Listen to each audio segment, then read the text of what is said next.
Have you ever felt like you're on this treadmill, just working harder and harder and harder, but your money just doesn't go as far as it used to? Yeah. That's inflation, isn't it? And that's what we're dealing with right now. It's the reality we live in. But what if I told you that there was a time in America when prices actually went down over time? Really? Yeah, it sounds unbelievable, but it was normal. Wow. Yeah, for a lot of the 19th century, thanks to this thing called the gold standard. So today we're doing a deep dive into the gold standard. Okay. We're going to look at its history, we're going to look at how it worked, and then we're going to look at why it was abandoned. Interesting. And maybe we'll get some insight into today's economic challenges right here in our own community.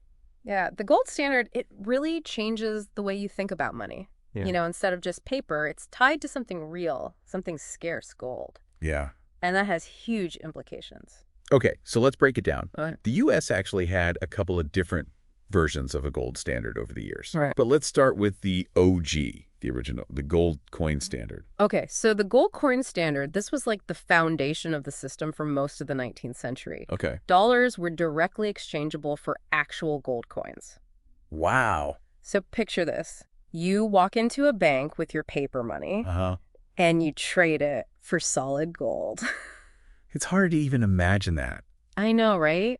In our world of, Apple Pay and Venmo and all It's this. a totally different world. But what's even more mind-boggling is the effect it had on prices. Yeah. They were incredibly stable, Right. sometimes even falling year after year. It's amazing. I know Congressman Ron Paul, he's a big fan of the gold standard. Yeah. He points out that in the 67 years before it was abolished, the consumer price index, it only raised 10%. Okay. But in the 67 years after it was abolished, Yeah. 625%. Wow, those numbers are crazy. It's a huge difference. Yeah, and it all comes down to gold. Gold is scarce. Okay. Governments, they couldn't just print more of it whenever they wanted. So it's like a natural limit on their spending Exactly. and how much they could inflate the currency. Yeah, and that's something that's really relevant even today Yeah. as we're seeing the fallout from all this money creation. It's like those stories you hear about people finding ancient gold coins, Oh, yeah.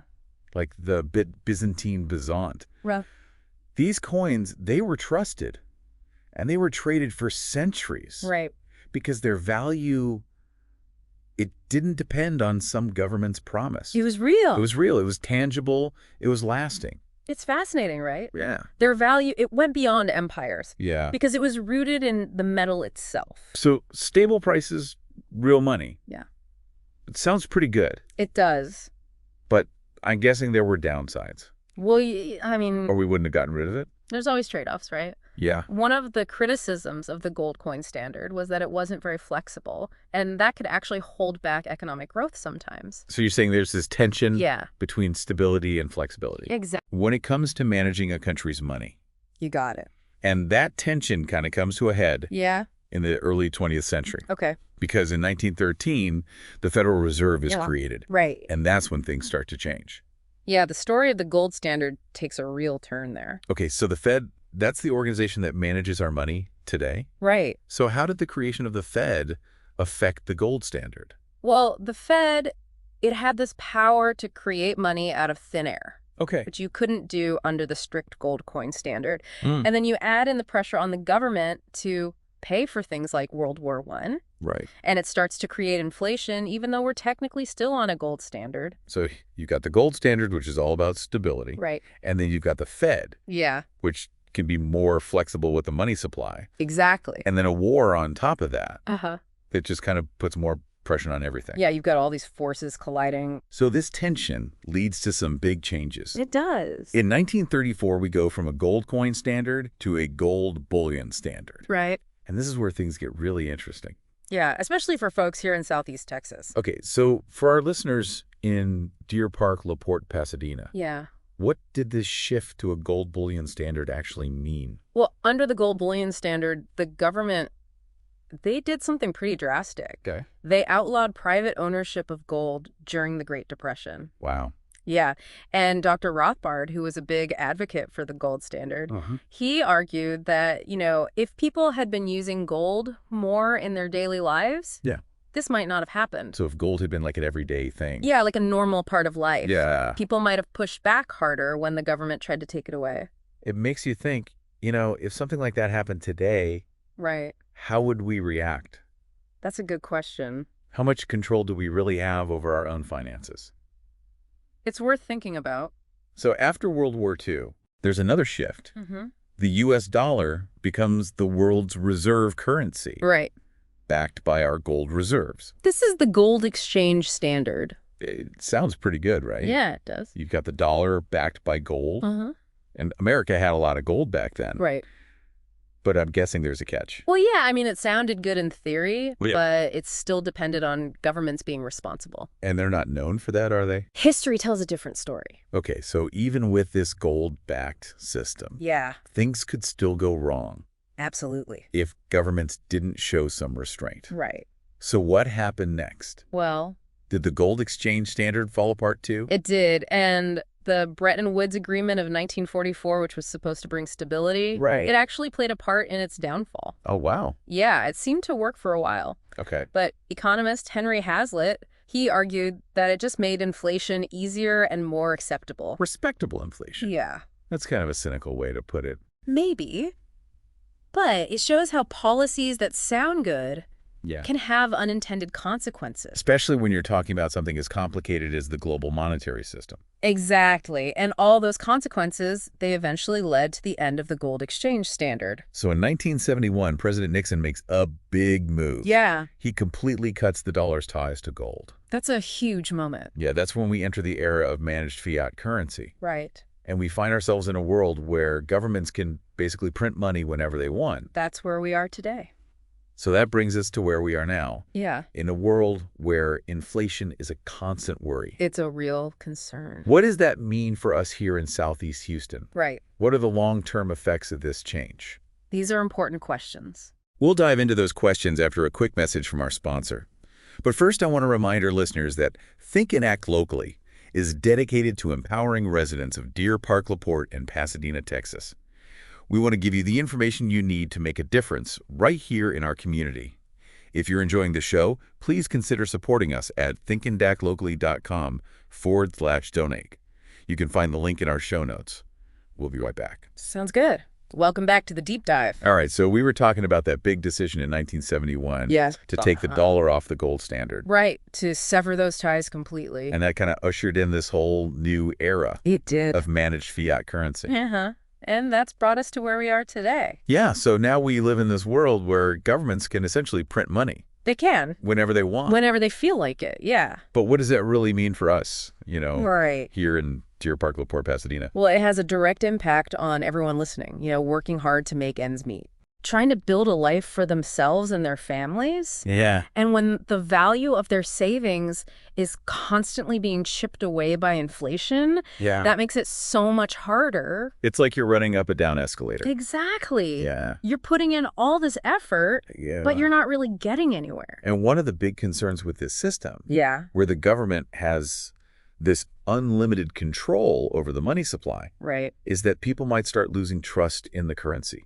Absolutely. If you know the government can just create more money Yeah. whenever they want, it makes you wonder what your money's actually worth. Right. Is it even worth anything? Exactly. And it really brings up this question of real money Okay. versus fiat currency. Remind us what that difference is again. So fiat currency is basically money that's declared as legal tender by a government, Okay. but it's not backed by anything physical like gold. It's just valuable because the government says it is. So like the U.S. dollar today. Exact. That's a perfect example of fiat currency. Yep. And historically, fiat currencies, Yeah. they're more prone to inflation. Because there's no limit. Right. They can just print more. Okay. So real money, on the other hand, Yeah. would be something like gold. Right. Something with inherent value. Yeah. That doesn't rely on a government's promise. So like that Swiss worker we talked about? Yeah, the one who bought his wife a gold coin every month. Yeah, he understood the gold, it would always have value, no Right. matter what any government did. He was hedging against uncertainty, investing in something tangible and enduring. And that's still relevant today, isn't it? It is, especially in uncertain times. Yeah. People look for safe havens. Yeah. Things that will hold their value even when regular currencies go crazy. So gold would be one example. What are some others? Real estate is often seen as a safe haven. Okay. And certain commodities like silver, Those make sense. they have real uses. Yeah. They're not just pieces of paper. So they have intrinsic value Exactly. They offer a sense of stability that fiat currencies just can't match. So even if we don't go back to a gold standard, Right. understanding this difference between real money and fiat currency. It can really help you make better financial decisions. And that's really important for our listeners here in Southeast Texas. Absolutely. Knowing how to protect your hard-earned money, Right. especially with inflation being such a problem. That's a real concern. But this whole discussion about the gold standard Yeah. raises this really interesting question. Okay. If it was abandoned because governments couldn't resist inflating the money supply, is there any system out there Right. that can actually limit their power? That's the million-dollar question. Yeah. It's something people have been debating for centuries. Is it even possible? Can you design a system that keeps those in power accountable Yeah. and stops them from abusing their control over money? It seems like a huge challenge. It is a big one. Are there any ideas out there that might work? Well, there are lots of different schools of thought. No. Some people think we need stricter rules and regulations. Yep. Others believe in decentralizing power completely. Decentralizing power. Yeah. What would that look like? Well, one example that's been getting a lot of attention lately is cryptocurrency. Like Bitcoin. Yeah, Bitcoin's a big one. It's been in the news a lot, It has. but it still feels really complicated to a lot of people. It can be. A little intimidating. For sure. So what's the basic idea?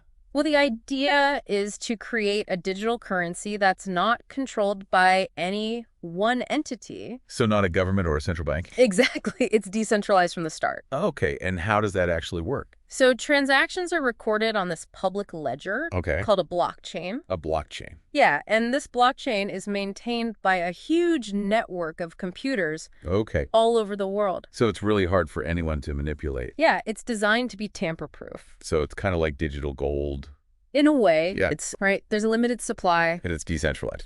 Not controlled by any one government. You got it. Now, whether cryptocurrencies like Bitcoin will actually succeed in the long run, Yeah. that's still up for debate. It's going to be interesting to watch. For sure. It's a fascinating experiment. It is A new kind of monetary system Yeah. that's more transparent, more accountable, and harder to manipulate. It's a really compelling idea, It is. especially as we're dealing with the challenges of our current fiat currency system. Exactly. Yeah. It makes you think about the possibilities. We'll definitely have to do a deep dive on cryptocurrency sometime. Yeah, that would be a good one. But for now, Yeah. let's get back to our discussion of the gold standard Okay. and explore what it all means for you here in Southeast Houston. Welcome back to the deep dive. Yeah. We've really covered a lot of ground today. We've had From the gold coin standard to all the complexities of fiat currency Yeah. and even things like Bitcoin. Yeah. It's been quite a journey It has. through the history of money. Right. And how we try to manage it. But let's bring it all back home. Okay. What does all this mean for our listeners in Deer Park, LaPorte, Pasadena? Right here in Southeast Texas. What can we learn from the past Yeah. that can help us navigate the financial realities of today? Well, I think one of the biggest takeaways is that the value of our money, it's not fixed. Yeah. It's always changing, Uh-huh. affected by things we can control and things we can't. Yeah, like what kinds of things? Government policies, for one, Oh, cool. global events, Right. even new technologies like cryptocurrency. So recognizing that money is dynamic, Yeah, that it's not static. that's really important It is. for making good financial decisions. Absolutely. We can't just assume that our savings are going to hold their value. Right, things are always in flux. So what can our listeners do Yeah. to protect themselves in this world where inflation is always a concern? Well, one of the most practical things you can do is to focus on financial literacy. The more you understand about money, Yeah. the better decisions you'll make. Right. You'll be more in control. Exactly. And there's so many resources out there, Yeah, there really are. right here in our community and online. Books, podcasts, workshops, courses, you name it. It's all there waiting for you. And it doesn't have to be overwhelming. No, just start with something that interests you. Okay. Maybe it's investing or budgeting, Right. or even looking into alternative assets like gold. Yeah, just break it down into smaller steps. Exactly. Take it one step at a time. And another important thing is to think about how to increase your income, That's a good point. whether it's negotiating a raise Yeah. or finding a side hustle, Mm-hmm. or maybe even investing in your skills and education. Right, because inflation erodes your purchasing power. Exactly. So increasing your income can help you stay ahead. And let's not forget about the power of community. Absolutely. Sharing knowledge, Yeah. resources, support. Right. We can all help each other. Exactly. And that's one of the things I really love about what you're doing with Think and Act Locally? Oh, thanks. You're creating a platform for people here in Southeast Houston Yeah. to connect, to learn to support each other. It's all about building a stronger community. That's what we're all about. Yeah, empowering people with knowledge. Giving them the tools to build a better future. That's the goal. So we hope this deep dive into the gold standard has given you some food for thought. Yeah, some things to ponder. Maybe even inspired you to take control of your financial future. Absolutely. Remember the journey to financial well-being. It's ongoing. It's a process. It takes effort. And a willingness to learn and adapt. So keep exploring these ideas. Yeah, do your research. Find what works best for you. And keep learning. And keep thinking and acting locally.